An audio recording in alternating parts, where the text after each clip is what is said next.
UCF, what are we doing? But also credit Colorado, dude. I mean, holy cow, they got after KJ Jefferson. 5 sacks, shutting down, I mean, for the most part, shutting down RJ Harvey outside of like a couple runs,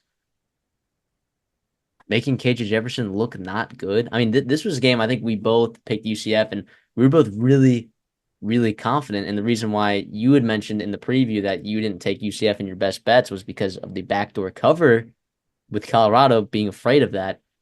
Dude, yeah, Travis Hunter was spectacular. And now Colorado didn't play a great game against Baylor, found a way to win.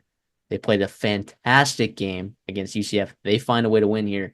Um, yeah, all of a sudden Colorado's undefeated in the Big 12 still, and I'm not saying that they're going to probably push some of these upper tier teams in the Big 12, but they've so far they've exceeded my expectations. I think both of us were probably leaning under on the 5.5 win total for the year, but now the way the schedule breaks down, Colorado is in a position where they can make a bowl game in year two with Deion Sanders, which whether or not you like Colorado, that's impressive. All right. With the state of this roster was 2 years ago, that is very impressive. Yeah, absolutely. I mean, you got to give Colorado credit, especially, after how they looked against Nebraska and potentially the ending of that game against Baylor somehow going their way.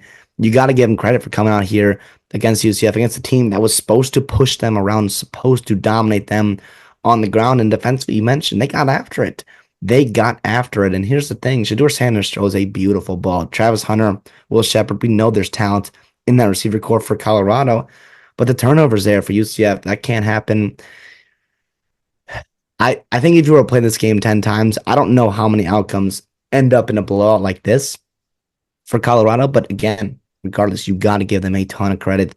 And we're going to say it in every game they preview this year. Like, it's going to be hard to just count them out in a game that they just can't win because of the talent, the explosiveness they have offensively, and also some of the playmakers they have defensively too. We saw that in this game too, to be able to have them come back, or not come back, but jump on UCF.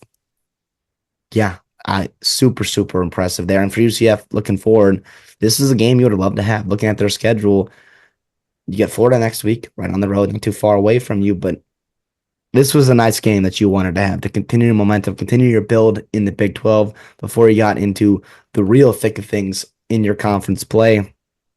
Obviously, they'll go back to the drawing board. They'll figure things out there. Gus Malzahn typically does, and they'll get better as the year goes on, but definitely disappointing for UCF. Hats off to Deion Sanders and Colorado.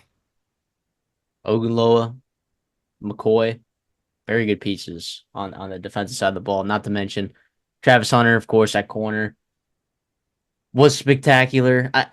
Colorado at least tried to run the ball this game, because when you're up big, what scares me about Colorado sometimes you're up big. How do they bleed clock? And they actually had some success running the ball. They didn't try to run a ton, but more than we've seen them run the football. So I was very impressed with the performance of Colorado in this football game. And moving forward, uh, I'm probably going to leave them in the middle to bottom tier of the Big 12 still, just a team that people need to look out for sure.